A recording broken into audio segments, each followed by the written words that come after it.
Hello students, कैसे हैं आप सभी। आई होप अच्छे होंगे। कैसा चल रहा है सब? क्वेश्चन वगैरह बन रहा है, नहीं बन रहा है? ठीक है, बनना चाहिए यार। अब एग्ज़ाम का टाइम है, सबका नज़दीक है। मन लगा के आप लोग पढ़ाई कीजिए।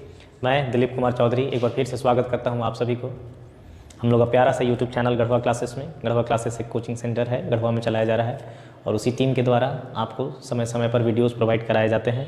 आपसे अनुरोध होगा कि आप इसे लाइक कीजिए, सब्सक्राइब कीजिए, शेयर कीजिए, ठीक है ना। यही आपसे रिक्वेस्ट होगा। चलिए, तो अभी तक हम लोग मैट्रिक्स का सॉल्यूशन देख रहे थे।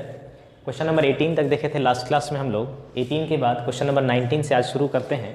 थोड़ा सा थियोरेटिकली हम क्वेश्चन नंबर 19 को पढ़ना चाहेंगे आपके लिए। देखिएगा, a trust must has Rs 30,000 that must be invested. एक ट्रस्ट के पास 30,000 रुपीज़ है। कितना रुपीज़ है? 30,000 रुपया है, जिसको इन्वेस्ट करना है इन 2 डिफरेंट टाइप्स ऑफ बॉन्ड्स। 2 अलग अलग बॉन्ड में आपको इसको डिस्ट्रीब्यूट करना है। द फर्स्ट बॉन्ड पे 5% इंटरेस्ट पर ईयर।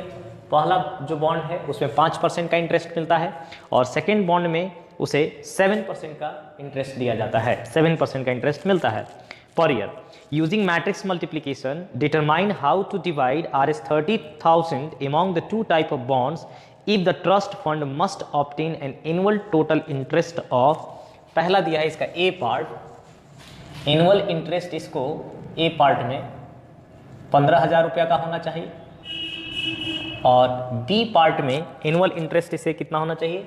1800, करेक्ट करते हैं इसको 1800 एंड इसको कितना देना है? 2000, that means 2,000 rupees. Annual interest एक इन्वेस्टमेंट में 1800 होना चाहिए और दूसरे इन्वेस्ट में कितना होना चाहिए? 2000 होना चाहिए। चलिए ए पार्ट को देखते हैं। दोनों सेम ही प्रोसेस से बनेगा। मान लेते हैं कि जो 2 अलग अलग बॉन्ड है, एक बॉन्ड 1 है और एक बॉन्ड 2 है। बॉन्ड 2 है, बॉन्ड 1 में वो 100 रुपीज़ इन्वेस्ट करता है, तो बॉन्ड 2 में कितना इन्वेस्ट करना होगा इनको? टोटल 30,000 है। 30,000 में से इनको क्या करना होगा? x सब्ट्रैक्ट करना होगा। ठीक है, 100 रुपीज़ बॉन्ड 1 में इन्वेस्ट हो गया और 30,000 माइनस 100 रुपीज़ बॉन्ड 2 में इन्वेस्ट हो गया। तो इन्वेस्टमेंट का मैट्रिक्स एक क्या बनेगा? इन्वेस्टमेंट का अगर मैट्रिक्स देखेंगे हम लोग तो वो बनेगा x और 30,000 माइनस कितना? x। ये एक मैट्रिक्स बना। चलिए, अब इंटरेस्ट का मैट्रिक्स देखिए, इंटरेस्ट रेट का।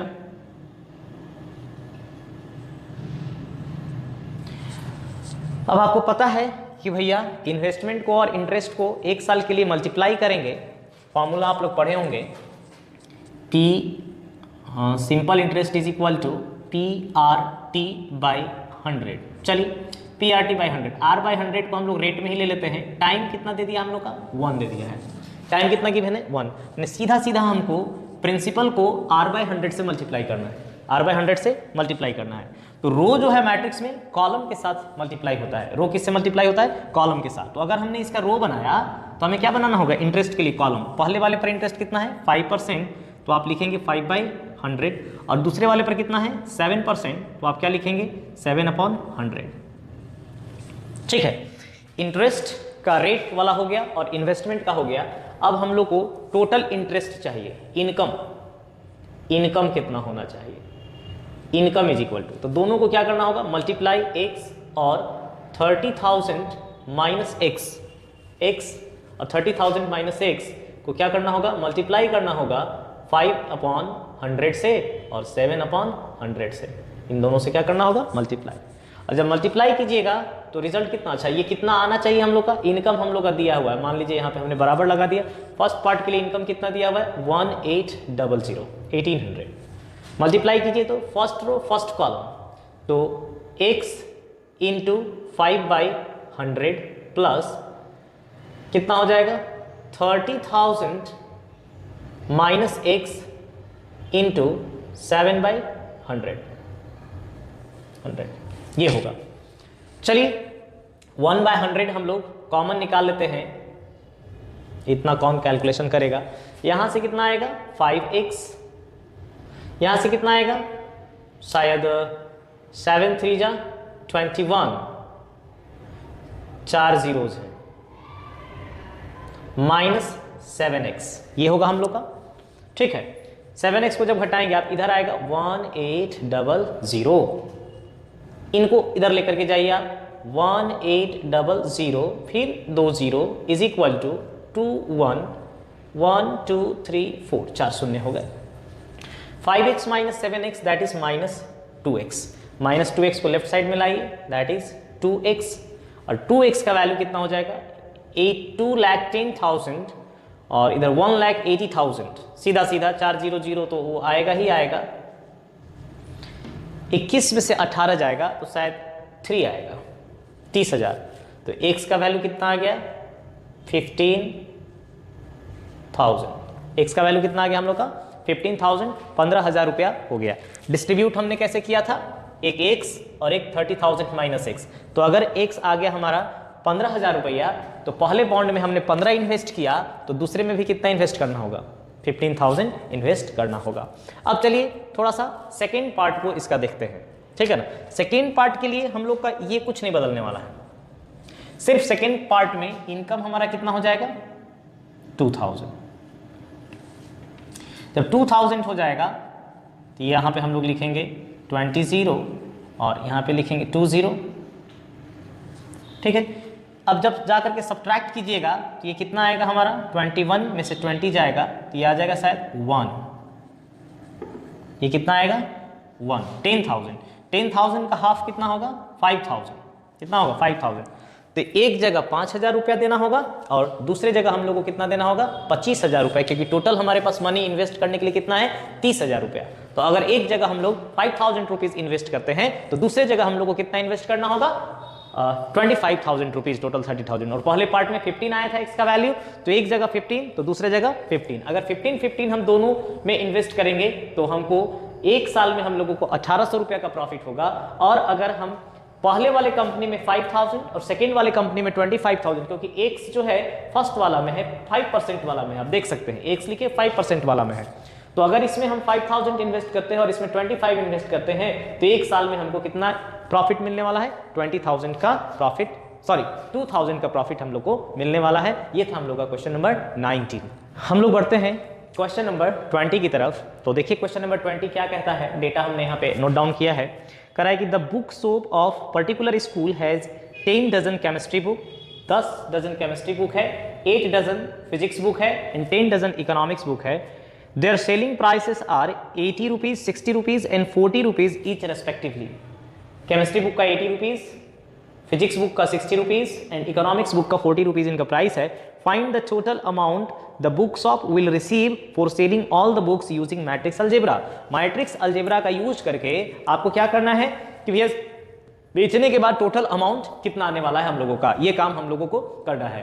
तो चलिए सीधा सीधा अमाउंट कैसे निकलेगा, तो 10 डजन अगर केमिस्ट्री बुक है तो 10 डजन केमिस्ट्री बुक है और एक केमिस्ट्री बुक का दाम कितना है 80 रुपया, है ना। 8 डजन फिजिक्स बुक है, एक फिजिक्स बुक का दाम कितना है 60 रुपीज और 10 डजन इकोनॉमिक्स बुक है, एक बुक का दाम है 40 रुपीज। तो सबसे पहले तो डजन को हम लोग को किसमें मल्टीप्लाई, किसमें कन्वर्ट कर देना होगा कि टोटल नंबर ऑफ बुक्स कितने हैं, ठीक है ना, 40 ईच रेस्पेक्टिवली। तो एक बुक का दाम, सबसे पहले हमारे पास टोटल केमिस्ट्री बुक कितने होंगे इसको ध्यान से देखिए भाई। 10 डजन है, एक डजन में 12 बुक, तो टोटल कितने बुक हो जाएंगे हमारे पास 120 बुक्स केमिस्ट्री के हैं। शायद 96 बुक्स किसके आ जाएंगे फिजिक्स के, और फिर से 120 बुक्स किसके हो जाएंगे इकोनॉमिक्स के। एक एक बुक का प्राइस दिया हुआ है, एक बुक का अगर प्राइस आपको पता है तो कितने भी बुक का प्राइस निकालना हो, 2 का निकालना हो डबल, 3 का निकालना हो ट्रिपल, 4 का निकालना हो 4 से मल्टीप्लाई करेंगे तो 120 फिजिक्स बुक का प्राइस कितना होगा 80 into 120। 96 physics, sorry 120 chemistry book का 120 इंटू 80, 96 फिजिक्स बुक का 96 इंटू 60 एंड 12 इकोनॉमिक्स बुक्स का, सॉरी 12 करें 120 इकोनॉमिक्स बुक का 120 इंटू कितना करना होगा 40 करना होगा। तो 2 मैट्रिसेस हम लोग को बनाने होंगे, एक प्राइस के लिए और एक नंबर ऑफ बुक्स के लिए। एक बुक्स का मैट्रिक्स देखिए, number of books, number of books के लिए हम लोग मैट्रिक्स बनाएंगे तो कितना आएगा हमारे पास 120 96 एंड 120, 120, 96 एंड 120। उसके बाद प्राइस का अगर हमको मैट्रिक्स बनाना होगा तो 80 भैया रो कॉलम से मल्टीप्लाई होंगे, 60 एंड क्या करना होगा हम लोग को 40। ठीक है सर, चलिए अब मल्टीप्लाई कीजिए, कितना अमाउंट हम लोग को मिलेगा। Amount is equal to number of books multiplied by price. Number of books हमारे पास कितना है 120, 96, 120। इनका प्राइस कितना है 80, 60 एंड 40। 80, 60 एंड कितना है 40, ये हम लोग का इसका प्राइस है। चलिए रो को कॉलम से मल्टीप्लाई कीजिए, 120 इंटू 80, 9600 प्लस 6 6 जा 36, 6 9 जा 54, 54 और 3 57। ठीक है,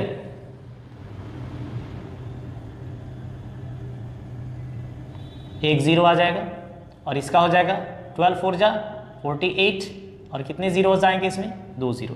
इन सब को क्या करना होगा हम लोग को ऐड कर लेना है और ऐड करेंगे तो हमको क्या मिल जाएगा टोटल रिजल्ट, एक जीरो हो जाएगा, 6 हो जाएगा, 8 और 7 15, 15 और 6 21, 1 4 5 9 और 9 18 और 2 कैरी 20, 20,160 रुपीज़ क्वेश्चन नंबर 20 का आंसर होगा। चलिए हम लोग देखते हैं क्वेश्चन नंबर 21 और 22। कुछ कंडीशंस दिए गए हैं आप लोगों को जो कि यहाँ पे दिखाई आप लोग को देना चाहिए। x जो है वह 2 क्रॉस n एक मैट्रिक्स है, y 3 क्रॉस k एक मैट्रिक्स है, z हमारा 2 क्रॉस p एक मैट्रिक्स है और w n क्रॉस 3 मैट्रिक्स है, p p cross k matrix है। कह रहा है कि restriction on n k p so that py plus wy will be defined, py plus wy will be defined. तो देखिएगा 21 के लिए क्या सॉल्यूशन होगा। अगर py प्लस wy करना है तो इनका और इनका ऑर्डर पहले सेम होना चाहिए, इनका ऑर्डर और इनका ऑर्डर, इन दोनों मैट्रिक्स का प्रोडक्ट का ऑर्डर और wy मैट्रिक्स का जो प्रोडक्ट का ऑर्डर आएगा सेम, क्योंकि दो सेम ऑर्डर के मैट्रिक्स को ही हम ऐड कर सकते हैं, जोड़ सकते हैं। सबसे पहले अब दूसरा कंडीशन, p और y को मल्टीप्लाई होना है तो p का कॉलम और y का रो क्या होना चाहिए, बराबर होना चाहिए। चलिए हम लोग p का ऑर्डर लिखते हैं पहले, p क्रॉस k है ये, p क्रॉस k और y का जो ऑर्डर है हमारा 3 cross k, 3 cross k, y का ऑर्डर 3 क्रॉस k। उसके बाद w का ऑर्डर जो है हम लोग का n क्रॉस 3, n क्रॉस 3 और y का ऑर्डर 3 क्रॉस k। देखिए यहाँ पे इसका जो ऑर्डर निकल के आएगा ये 3 क्रॉस 3 और 3 खत्म होगा तो n क्रॉस k ऑर्डर निकल के आएगा। इसका भी ऑर्डर क्या निकल के आना चाहिए, n क्रॉस k। और सबसे पहले k का वैल्यू तो 3 होना चाहिए क्योंकि तभी प्रोडक्ट हो पाएगा, p और y का प्रोडक्ट कब हो जाएगा, जब p के कॉलम और y के रो क्या हो जाएंगे, बराबर। p का कॉलम क्या है k और y का रो क्या है 3, जब इन दोनों को हमको बराबर होगा तभी इनका प्रोडक्ट निकाला जा सकता है। तो सबसे पहला चीज तो k का वैल्यू कितना दिख रहा है हम लोग को, 3 दिख रहा है, k का वैल्यू कितना दिख रहा है 3। उसके बाद चलिए k अगर 3 हो जाता है तो p का वैल्यू किसके बराबर होना चाहिए, हमारे पास n के बराबर होना चाहिए। p का वैल्यू किसके बराबर होना चाहिए, n के बराबर। तो फर्स्ट ऑप्शन अगर आप अपने क्वेश्चन में देखेंगे तो फर्स्ट ऑप्शन जो है आपका k is equal to 3, k is equal to 3 यहां से मिल गया। इसका ऑर्डर कितना आएगा, इसका होल ऑर्डर कितना आएगा, चलिए यहाँ पे लिखते k बराबर 3 हम लोग का आ गया। इसका ऑर्डर आएगा p क्रॉस k और इसका n क्रॉस k, n और k बराबर तो p और n क्या होना चाहिए, सॉरी k और k बराबर तो p बराबर क्या होना चाहिए, n होना चाहिए। तो दूसरा कंडीशन क्या होगा, p इक्वल्स टू n होगा, p इक्वल्स टू कितना होगा, n होगा। ये क्वेश्चन नंबर 21 था हम लोग का। अब क्वेश्चन नंबर जब 22 आप देख रहे होंगे तो 22 में करें कि if n is equal to p, पहले से दे दिया कि n और p क्या है, इक्वल है, then order of the matrix 7x - 5x is, तो 7 से हम लोग को मतलब नहीं है, x - 5z। चलिए x का ऑर्डर थोड़ा सा बताइए, 2 क्रॉस कितना है, n है सर, 2 क्रॉस n। और z का ऑर्डर कितना है, 2 क्रॉस p है। भैया हम दो सेम ऑर्डर के मैट्रिक्स को ही ऐड कर सकते हैं और कह रहा है कि n और p बराबर है, तो n और p अगर बराबर है तो आप इसको क्या लिख सकते हैं, यहां से आएगा 2 क्रॉस n और यहां से भी आएगा 2 क्रॉस n। तो जब दो 2 क्रॉस n मैट्रिक्स को आप ऐड करेंगे तो रिजल्ट कितना आएगा, 2 क्रॉस n आएगा, 2 क्रॉस n आएगा या 2 क्रॉस p आएगा। तो ऑप्शन में जो है 2 क्रॉस p नहीं है, इसलिए ऑप्शन में 2 क्रॉस n है, हम लोग किसको टिक आउट करेंगे, 2 क्रॉस n का। ये था आपका एक्सरसाइज 3.2 मैट्रिक्स क्लास 12 का सॉल्यूशन। हम होप करते हैं कि आपको एक एक क्वेश्चंस अच्छे से समझ में आया होगा। अगर आपका कोई क्यूरी होगा, कोई डाउट रह गया होगा, तो आप हमें क्या कर सकते हैं, कमेंट बॉक्स में टाइप कर सकते हैं या फिर मैसेज कर सकते हैं। ठीक है, thank you very much for today's session.